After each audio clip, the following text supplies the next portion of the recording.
श्री सीतारामचंद्र भगवान की जय। मंगल भवन अमंगल हारी, द्रवहु सुदशरथ अजिर बिहारी।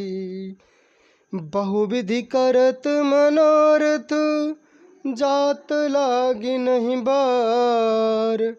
करिमज्जन सरऊजल, गए भूप दरबार। विश्वामित्र मुनि यज्ञ कर रहे थे और राक्षस बार बार उनको परेशान कर रहे थे, और यज्ञ का संकल्प करने के कारण वो हिंसा नहीं कर सकते थे, राक्षसों को श्राप नहीं दे सकते थे। इसलिए उन्होंने सोचा कि अब भगवान की ही शरण लेनी चाहिए, क्योंकि भगवान ही इन राक्षसों का अंत कर सकते हैं।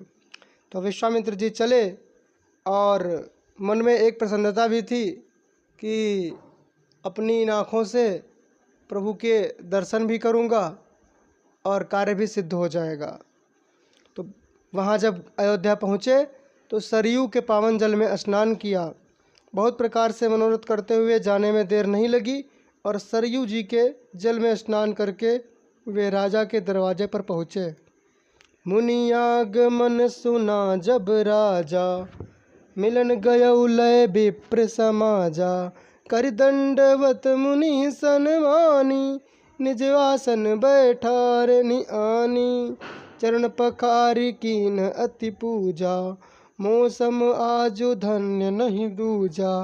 विविध भांति भोजन करवावा, मुनि बर हृदय हर्ष अति पावा। राजा ने जब मुनि का आगमन सुना तब वे ब्राह्मणों के समाज को साथ लेकर मिलने गए और दंडवत करके मुनि का सम्मान करते हुए उन्हें लाकर अपने आसन पर बैठा दिया। चरणों को धोकर बहुत प्रकार से पूजा की और कहा, मेरे समान धन्य आज कोई दूसरा नहीं है। फिर अनेक प्रकार के भोजन करवाए, जिससे श्रेष्ठ मुनि ने अपने हृदय में बहुत ही हर्ष प्राप्त किया। पुनि चरणनि मेले सुतचारी, राम देखि मुनि देह बिसारी। वै मगन देखत मुख शोभा, जनु चकोर पूरन शशि लोभा। तब मन हरसि बचन कहराऊ, मुनि यस कृपा न कीन्यु काऊ। केहि कारण आगमन तुम्हारा, कहूँ सो करत न लावऊँ बारा। असुर समूह सतावहि मोहि, मैं जाचन आयऊ नृप तोहि। अनुज समेत देहु रघुनाथा, निश्चर बध मैं होब सनाथा। फिर राजा ने चारों पुत्रों को मुनि के चरणों पर डाल दिया, उनसे प्रणाम करवाया। श्री रामचंद्र जी को देखकर मुनि अपनी देह की सुधि भूल गए। वे श्री राम जी के मुख की शोभा देखते ही ऐसे मग्न हो गए मानो चकोर पूर्ण चंद्रमा को देखकर लुभा गया हो। तब राजा ने मन में हर्षित होकर ये वचन कहे, हे मुनि, इस प्रकार कृपा तो आपने कभी नहीं की। आज किस कारण से आपका शुभागमन हुआ, कहिए, मैं उसे पूरा करने में देर नहीं लगाऊंगा। मित्रों, अब यहाँ से एक बहुत ही अच्छी बात सीखने को मिलती है। पुनि चरणनि मेले सुतचारी, राम देखि मुनि देह बिसारी।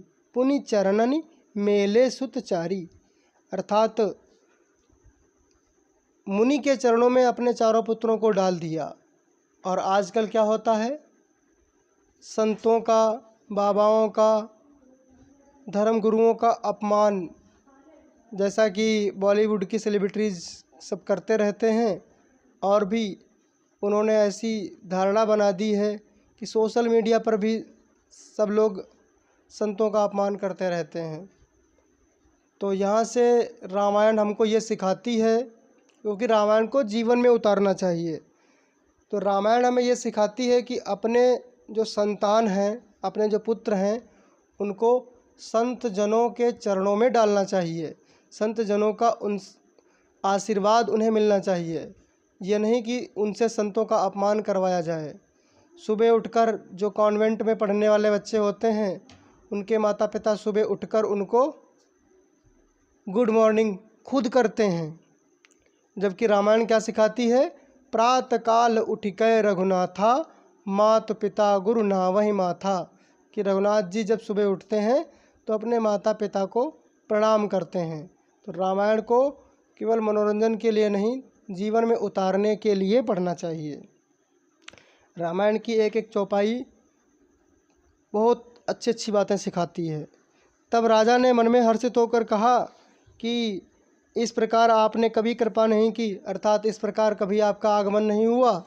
अब बताइए, यदि आप किसी कार्यवश आए हैं तो मैं उस कार्य को पूरा कर दूंगा। असुर समूह सतावहि मोहि, मैं जाचन आयो नृप तोहि। अनुज समेत देहु रघुनाथा, निश्चर बद में हो बसना था। मुनि ने कहा, हे राजन, राक्षसों के समूह मुझे बहुत सताते हैं, इसलिए मैं तुमसे कुछ मांगने आया हूँ। तो राजा दशरथ ने कहा, मांगिए। छोटे भाई समेत श्री रघुनाथ जी को मुझे दे दो। राक्षसों के मारे जाने पर मैं सनाथ अर्थात सुरक्षित हो जाऊंगा।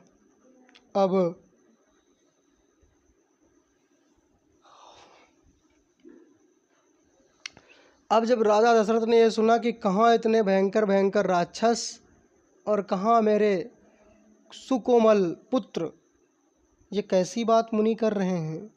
देहु भूप मन हर्षित, तजहु मोह अज्ञान। धर्म सुजस तुम प्रभु,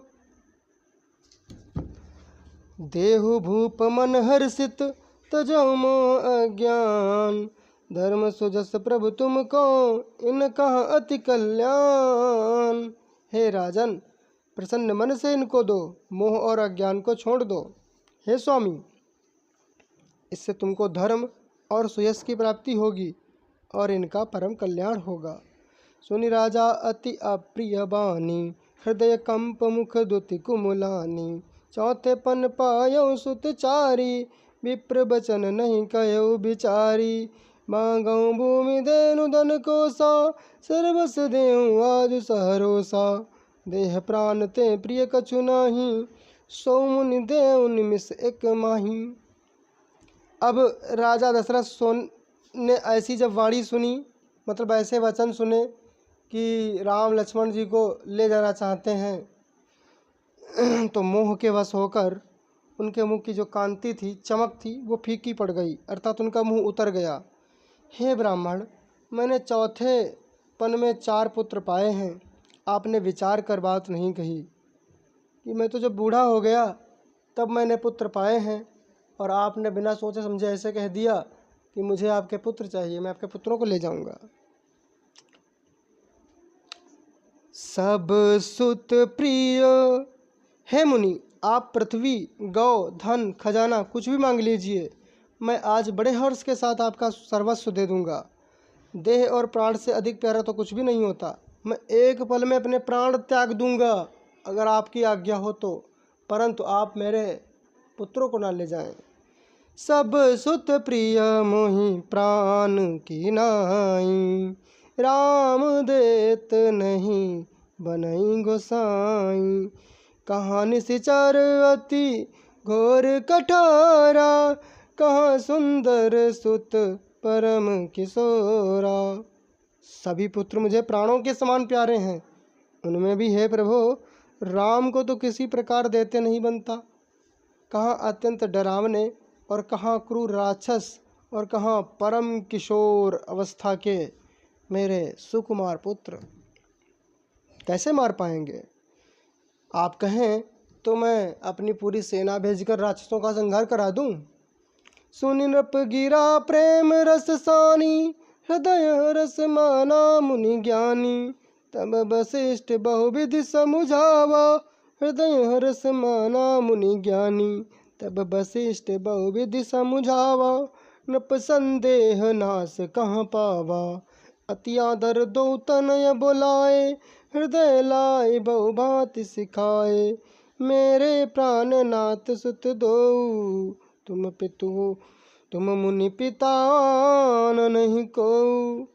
प्रेम रस में सनी हुई राजा की वाणी ज्ञानी मुनि विश्वामित्र जी ने हृदय में बड़ा हर्ष माना। अर्थात जब राजा ने ऐसी प्रेमवश बातें की तो जो ज्ञानी मुनि हैं विश्वामित्र जी, उनको बड़ा प्रसन्नता हुई।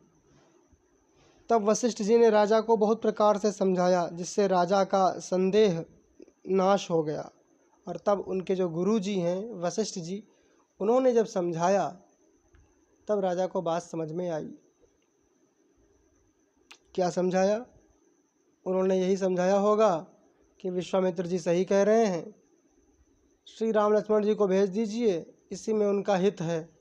और ले तो जाएंगे 2 को, विश्वामित्र जी 2 को ले जाएंगे, लेकिन उधर से लाएंगे 6 को। अर्थात श्री राम लक्ष्मण जी को ले जा रहे हैं और उधर से 4 बहुओं को लाएंगे।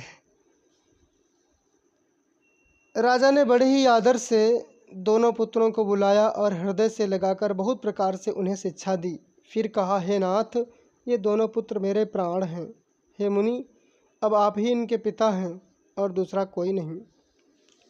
मित्रों, आगे की कथा अगले वीडियो में। तब तक के लिए जय जय श्री सीताराम।